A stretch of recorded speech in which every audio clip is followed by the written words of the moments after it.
Amen. Hallelujah. So, narito si Pastora Tina para pamahan tayo sa ating taga-awitan.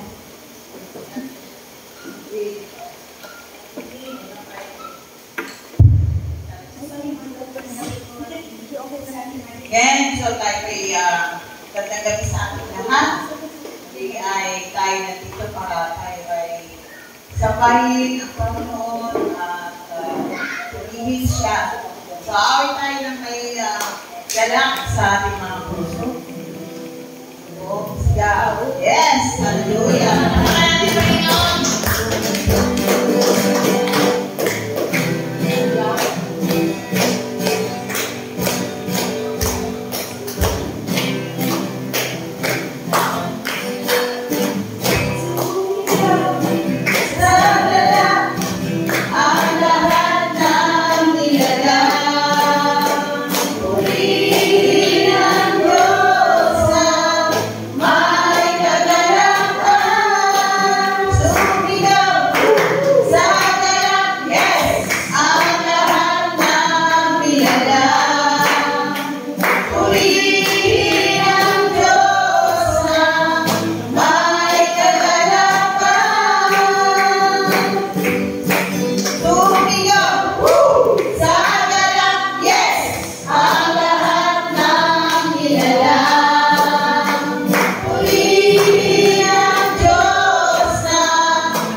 ay may lalapitan.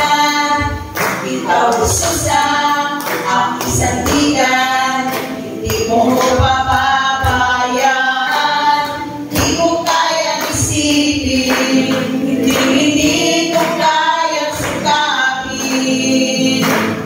Ang pag-ibig ko, Jesus, na iyong binigay sa akin. Salamat, salamat, Jesus, sa pag-ibig mo. Walang ibang nagmahal sa akin na katulad mo. Salamat, salamat, Jesus, sa pag-ibig mo. Ako'y magsasaya sa piling mo.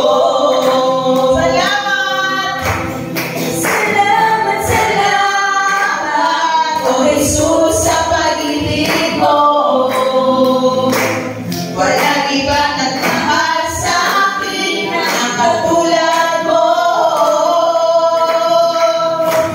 Salamat, salamat, O Jesus, sa pag-ibig mo. Ako'y magsasaya sa piling mo. Ako'y magsasaya sa piling mo. Ako'y magsasaya sa piling mo. Yes, Lord. Maraming salamat, Panginoon. Kailanman, O Diyos, Ikaw kailanman hindi ka nagbabago sa amin, Panginoon. Hindi mo kami iniwanan, Lord. Salamat, dapat ka lamang punihin sa amin, Panginoon. Yes, Lord, you are worthy of our praise, Lord. Napakabuti mo, Panginoon. Salamat sa lahat, Panginoon. Napakabuti mo, Panginoon. Yes, Lord. Hindi tayo mawag sa Panginoon. Dilog po natin ang ating mga puso sa Panginoon. At tayo po ay pag-unayan sa Panginoon.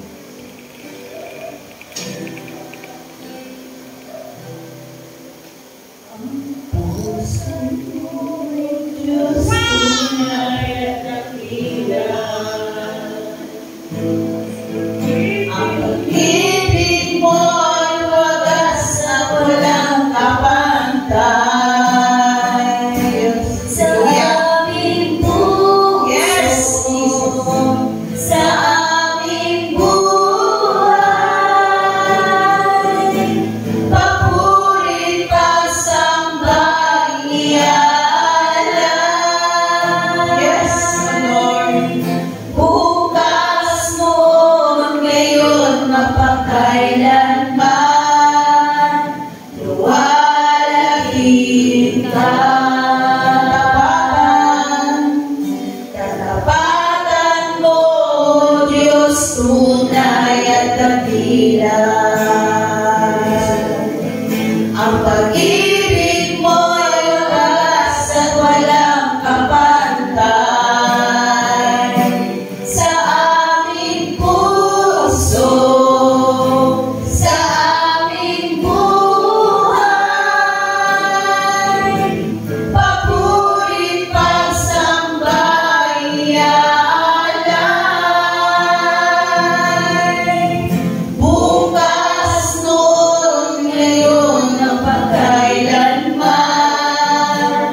Yes, Lord.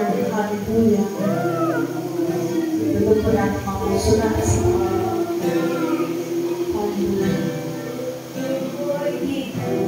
Lord, sa'yo nagpapakumbaba, nagsusumaho, pag-inapatin mo na ikaw ay mamasdan, makaniga at sa'yo ay pumisan. Ang puso ko'y tinulog sa'yo,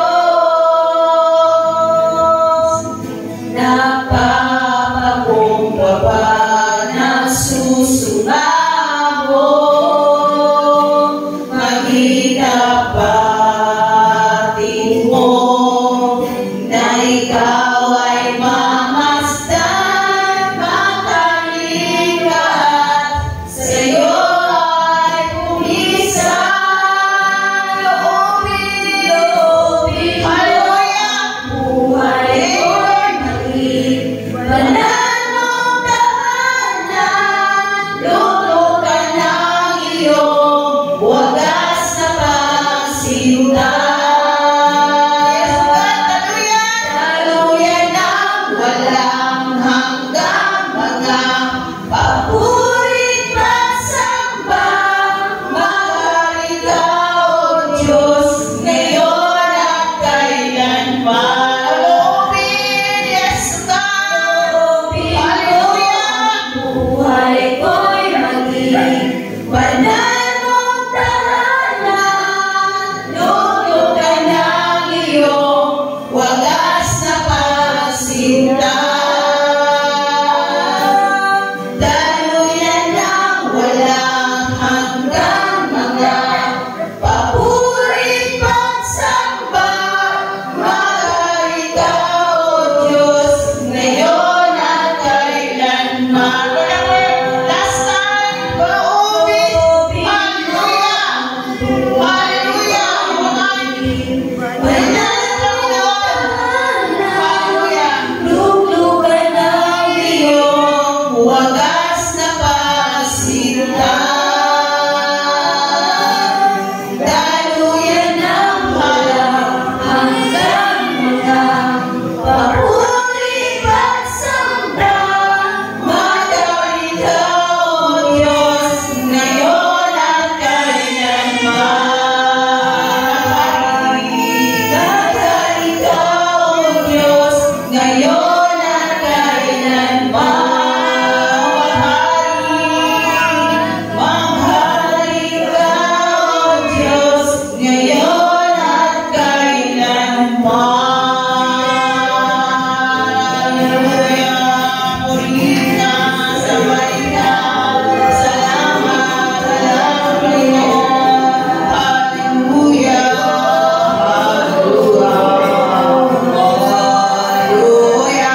Yes, God, thank you, Lord, for being Hallelujah. Hallelujah. Hallelujah. Hallelujah. Thank you, Lord. Thank you, Jesus. Na ibang hallelujah. Sa inyo lamang, Lord, taas na papuri pa sa inyo. Wala pa kayo natin ang Panginoon. Hallelujah. Amen! Hallelujah! Ayun! Napakasarap ng mga awitin, ano? Sobrang nagpapalakas sa atin ng mga bawat lyrics. Amen?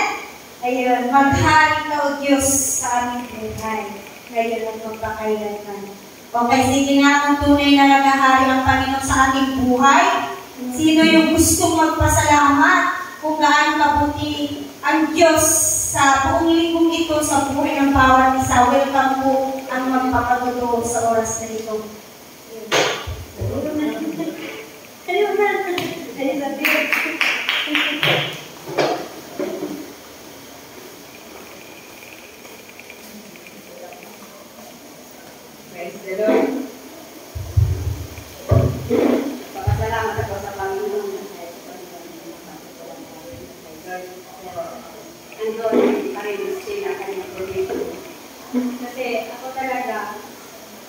Kailan ka nasa bayan ka ng sakit? Sabi ko, sulilang ka ngayon.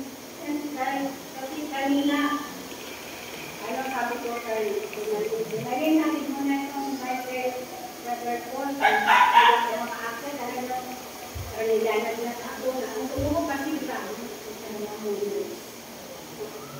Kaya strong ko na parang mag-break ako na sa labas na panood. Kahit kung tingin nga natin naman natin, hindi tayo ka mag-break. Wala naman napaka-ungrateful natin mga anak na binibigay sa akin ang favor ng Lord. Pero parang kung tingin sa katawan, hindi na diba, ilang days na rin ang hindi nakakasal. So, sabi ko, Lord, I'm sorry. Tinataas ko rin ang Panginoon. Sa kabila naman pagkukulang natin ang Panginoon. Ngayong week na to, sabi na yung nag-asikaso ng Panginoon. Kailangan daw na maglagay na ng sabi, kailangan nila ng pero, magagala rin ako pauna ng salita doon sa inaasahan namin ng magbugay sa amin. Pero siyempre, may mga bagay din ng mga lumakapit. Kaya, nung nagpalo ako ng pagsabi, parang nag-alanganin. So, sabi ko, Lord, kung mga po hinihintay ko na makakapit. Sana hindi na ako ma-udlot. Sabi ko, baka may post na, tapos wala akong pagbayad sa entrada. Paano na tutuloy? Sabi ko, Lord, i-bless mo kami doon yung kukunan ito ng pera kasi yun naman ko talagang source namin eh. Nag-chat namin sa pinahati. Baka sakali na ako doon eh. Marami silang nagkakasya sa bagay sa amin. So, sabi ko, Lord, nagtitiwala ako sa iyo Panginoon na ito lang ba? Kung malinaw na pinagpapawisan ako sa amin, ano ba ako na hindi ko naman hindi sa ibigay ko. Bagay lang to na pinagpapawisan ako ng mag-follow up. Nanginginig ako kasi nahihiya ako. Sabi ko, imposible na nangyari. Ito lang ba? Hindi mo bigay sa amin. Praise God. Natapos ko marami mo sabi ko, papasok ako sa trabaho para malibang ako doon. Sabi ko, kahit hindi ko sa kanilang na paglaan ko sa inyong pilos. Okay. Kaya po rin ang Panginoon, sabi ko, hindi talaga tayo mabayaan ng Panginoon sa atin at katuwala natin sa Panginoon. Kasi wala naman tayo pumasaan ng Panginoon. Kaya po rin ang Panginoon, patagay na ako palayo ng Panginoon. Amen. Sino po po?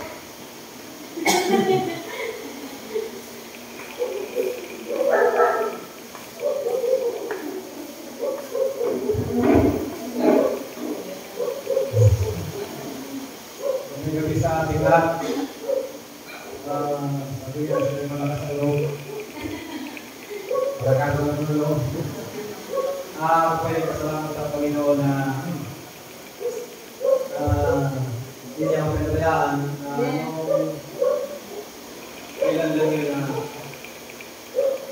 natusan ako niya na trabaho na sadya sa akin, tumawa. Pabili mo ko na pagkain ng pusa, tapos pumunta rin na tatlong clinic doon. Nung nabili na ako, kahapon, uwi ko, last na rin kami nagkakaroon sa bahay. Nakita ko yung willow, kasi GC, kumain na ako tapos tubig. Hindi ako nagbihis, kumaha ko ng flashlight, kumaha ko ng pulpit, papel, kumaha ko ng cellphone, kumaha ko ng payong, sabi ko sa asawa ko, ma'am, akit muna ako. Papunta na ako kay Brother Paul, kay Brother Nomer, pagkatapos ako ko, sabi ko, maramis pa.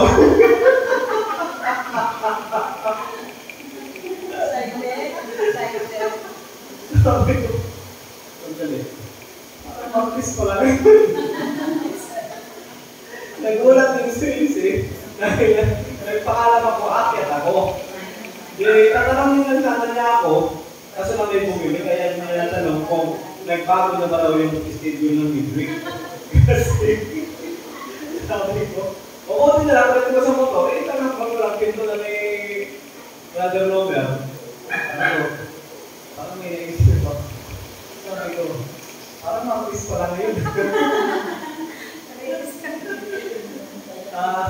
Maraming beses na nangyari sa akin yung mga pagkakataon na po na kasasabi lang, limot na agad na ito yata yung effect ko ng anesthesia sa token ko.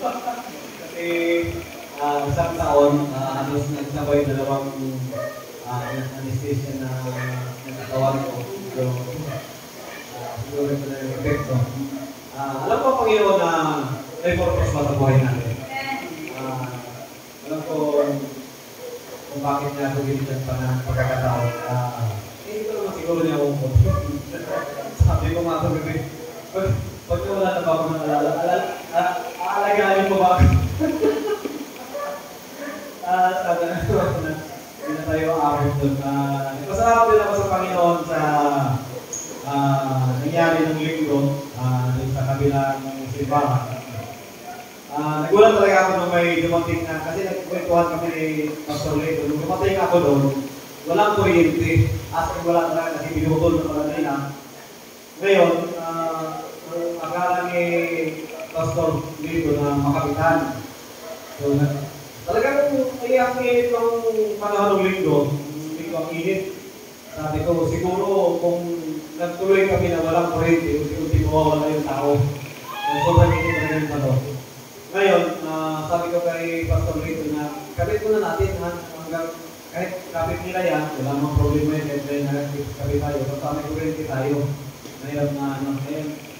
Nung naikapit na namin yung kuryente, kailaw na, habang bumugas na ng kamay, mayroong lalaki dumating na motor, sabi ko, taga-miral ko na yata to. Kasi sabi ni Pastor Lito na hindi raw nila mag-press yung address. So, nung tinignan ko, may bagsak dala, sabi ko, ito naman magkakabit sa atin ng tuwid. Sila lang po may Pastor Lito, kinumayan, tapos diretso umupo siya sa abuhan. Tapos may binulot siya Bible. Ganyan din tuloy yung manifest natin na Bible. Kasi makapanood. Yung dating manifest natin. Yun yung binulot niya.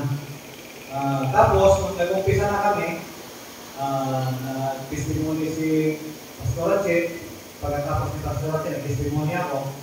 Tumayo siya, nagpaalam na baka pwede daw siya. Tapos, tumayo siya, nag-testimony siya. Halos maiyak siya sa kanyang testimony. Sabi niya, dati daw siya nagsisimba, tapos naligaw. Ang asawa niya abroad, ngayon nung bumalik yung asawa niya pa abroad, pinilit sa kanya na maghanap ka ng simbahan. So nung makita niya ang simbahan doon, nagtanong-tanong siya kung anong oras ng simba, kalapit doon. Ang pangalan niya, Mark, hindi niya ko nagkamali, Mark. Nung nag-praise and worship kami, kasi magkatabi kami. Nasa gitna na ako ng hallway, tapos siya sa gilid. Nakita ko siya na meron siya talaga, meron siyang alive siya, alive. So, sana panalangin na magpatuloy siya. Sana ay mabigyan siya ng ibig sabihin na award o pagtukating na para patuloy siya sa paglilingkod sa Panginoon. Kaya marami mang mga tao na naliligaw. Alam ko na dating makahanap din talaga sila ng kanilang kasasulungan. Kaya pag-agaw din ito.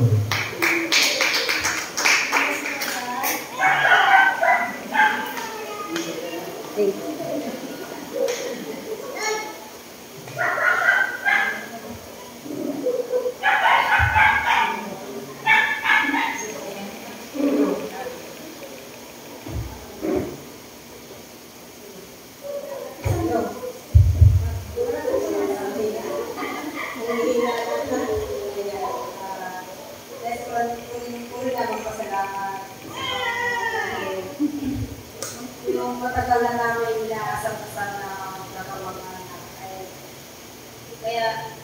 wala po ako nung Sunday, bigla ako talaga na mag-reunion kami. Kapatid talaga namin ito. Kasi yung iba, galing sa Bulacan, Laguna, maraming malayong lugar kasi. Hindi ko naman alam na sa bahay ko na alam. Ang pag-alam ko sa kanila, sabi ko, pili pa ako magsimba. Tapos pag sa simba tapos eh, hindi lang, yung word ng kanila, hindi pinagamit sa amin dahil may ka pala. Kaya, ngayon, hindi pala ako nakapagsimba. Kapag hindi ka pala, pagsanay ka talaga na pag-aralin ko na, magsisimba ka. Parang, alam mo yung kahit masaya, kahit nandun lahat, masaya talaga sama-sama. Iba pa rin talaga na talagang sanay kang ng bahay. So, doon ko nakilala na iba na may dumating kasi na kamag-anak kami na galing Cebu, engineer siya. Tapos, siya pala halos lahat ng gumastos. Kahit sa nagpapila sila ng video, okay, yan kasi kung sabi ng pagkatahan, 1,000 ang pila. Tayo mga lang. Ayan. Salamat naman ako kahit na hindi ganun marami ang dumating. Nakilala ko naman din talaga sila. Sabi ko nga, kung nga nila Peña, sobrang malaking tao. Ito po ang patalaki nila. Kaya magandito malang po eh. So, sabi ko, talaga hindi kaya talaga. Doon ko na laman na may kamag-anak ko sa Antipolo na ano siya, pastor siya ng dating daan. Sobrang, kasi akala ko nag-iinom siya, hindi pala. Nag-inom ko lang din siya doon sa mga kamag-anak ko, hindi talaga ako inom. Sobrang nagpapasalamat talaga ako na natuloy yung bargain namin kaya hindi ka nung talaga kaya sobrang din ako napasok talaga. Hanggang ngayon, hindi ko pa hindi pa nakabawi. Lalo naglabang ng hapon. So, ito nangyari naman kagabi na yung aftershock na dito sa Cebu. Sobrang nakakaliya kasi meron kami mga kamag-anak na daman. Hindi ko nga lang sila makilala. Kasi ano mo yung isa? Alam mo yung kahit hindi ko sila lamit. Alam mo kasi pagbukas ko naman yung cellphone kanina kung may nagsasalit mga bisaya na i-share daw, i-share yung live kasi maraming tao. Sabi ko baka may mga kamag-anak ako dito. So ayan, nag-chat sa akin yung cellphone na nasa okay yung kasama namin yung video. Sabay niya, minsan, ang dami natin kamag-anak na nadamay, mga patay. Alam ko yung nakakulog ko. Hindi nangyari nito. Sabi ko nga, sana hindi ganun karami yung nadamay na mga nagsabihin niya. Kasi malayo tayo, hindi natin alam kung ano yung mga address nila doon. Ayun lang, sobrang mabuti na kami ang lang mo sa Pomare. Kapagkasyon lang mo sa isang tuna na ako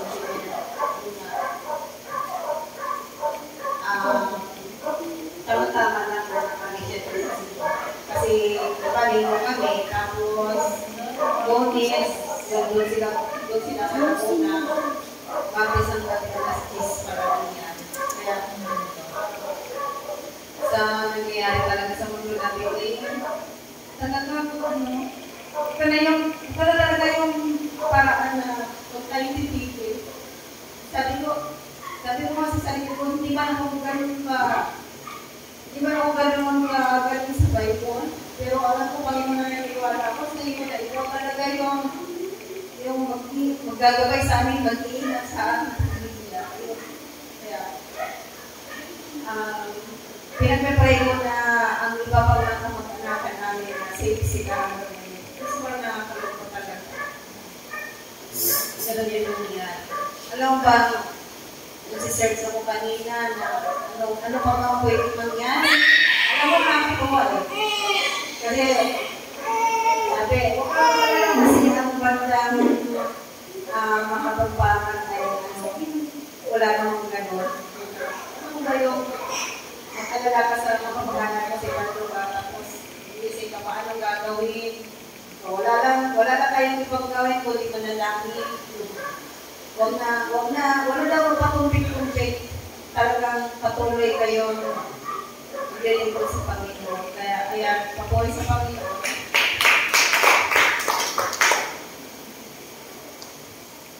Ako din, nais ko magpasalamat kay Lord. Siyempre, hindi ako papuri. Mga sabi pastor, hindi ako matulog. Pastor, hindi. Ayun, ako, sobrang nagpapasalamat ako sa Diyos. Ang kalakasan at provision na may pangmulog. Patuloy niya binibigay sa buhay namin, sa akin. Alam niyo ba, kapag ginagamit niya yung sugal ko, sabi, bumabalik yung nangyari. Sabi ko, ano ba, parang may pinapalo sa akin na, ang dami, parang ginagamit yun, parang sabi ko, yan, dahil sa, ano mo, kabayan, hindi ka nagaan, parang gano'n yung nagaan sa, pero, ayun niya, siyempre, sino naman na, yung tao na gusto rin na yung ang iba, hindi naman natin ano yung disgrasya eh. Yung mga talaga na, alam niyo ba na sobrang nagpapasalamat pa rin ako sa Diyos sa kabila ng mga pangyayari yun. Kasi kahit na gano'n na nangyari sa akin, pinapasalamatan ko pa rin. Wala akong nalaman, tapos walang katao-tao dun sa napangyarihan. Yun yung sobrang, nung tumayo ako na ginamit ko yung motor, napatingin ako sa sabi ko lang, makakatapos ako, ano na yun eh. Pero, imbis na mag-alala ako sa kung ano, pinakasan ko na talagang loob ko na, ayun, may pamilya ko, nasa isip ko na pupunta na ako agad sa ospital, pero inisip ko pa rin yung pamilya ko nung time na yun na uwian, kasi para alam nila, kasi baka pa naman nila sa atin, kung mag-isang pumunta sa ospital na nagsalamat pa rin sa Diyos, sa binigay niya na kalakasan, kahit na gano'n. Tapos, ayun, nagpapasalamat din po ako sa Diyos sa araw-araw na, sa bawat umaga na pag-ising niya, at sa araw-araw na nasa bahay lang ako, yun, ang dami kong gustong gawin na, yung pinapaano sa akin ng Diyos. Ang dami kong gustong gawin sa sarili ko na gusto ko maghanap ng trabaho, extra income, gano'n. Pero laging nasa mind ko is, si Lord naman eh. Yung verse ko na nagtatatak sa isip puso ko na, yung, ang Diyos ang aking pastor, siya ang aking pastor, hindi ako magkukulang. Yun yung nire-remind God sa akin na, oo nga naman, kapag si Lord ang Diyos ang pinagkatiwala natin lahat, hindi na tayo magkukulang. Kasi siya yung nagpo-provide, siya yung nagbibigay ng mga pangangailangan natin. And then, ayun, iniisip ko pa yung ano ni Juba, nagsasabi sa akin, kung dati-dati is, ayaw ko na mawalan ako ng pera kasi alam ko may mga anak ako na inalagaan, binibilhan ng mga pangangailangan nila.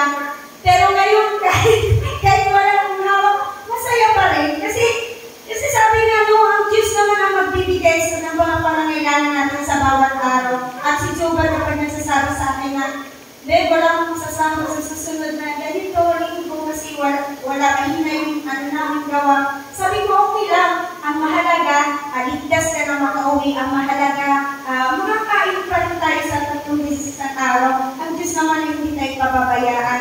Parang kung dati naaway ko siya, hindi ba nila afford? Maghanap ka ng iba. Tapos, ngayon ako na yung nagsasabi na, okay lang, sabihin mo sa puso mo, ibalik ka muna sa arawan, kahit huwag muna yung pakyawan. Sabi ko kasi, wala na daw pakyawan sa trabaho nila.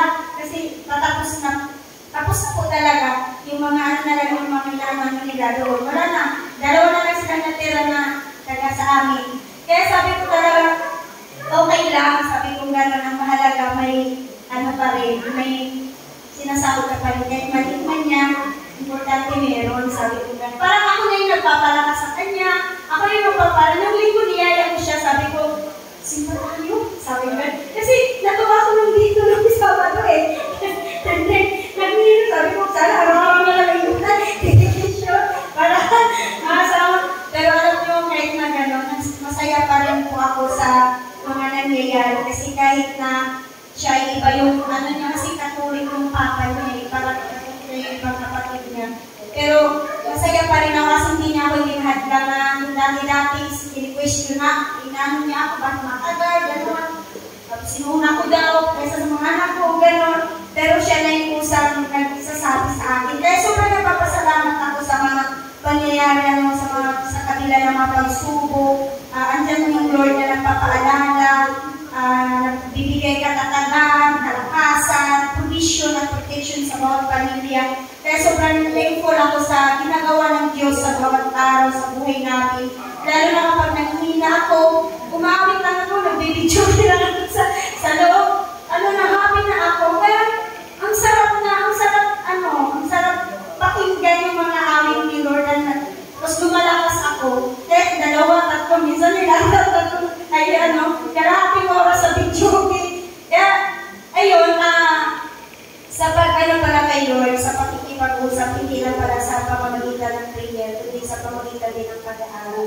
Kaya natutuwa ko sa mga ginagawa ng Diyos sa buhay namin. Kahit na maraming pagsubok, kinakaya namin din ang Diyos ay nandiyan na patuloy na nagbibigay sa atin ng kalakasan at nagbibigay ng paalala sa atin sa bawat araw ngayon at nagbibigay ng mga pangangailangan natin. Kaya binabalik ko ang papuri pasasalamat sa Panginoon. To God be all the glory.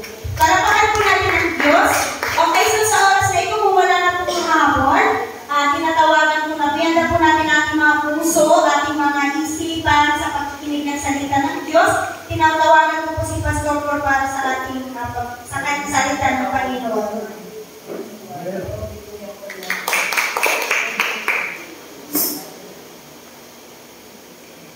Magandang gabi sa aking hati sa kanyang Panginoon.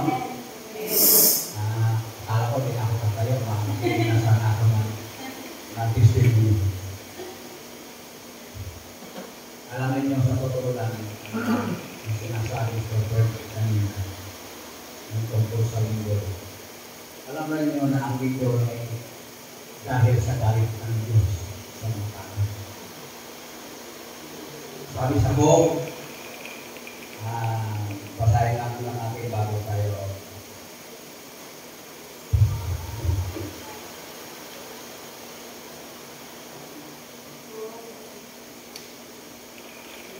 Hope chapter 9.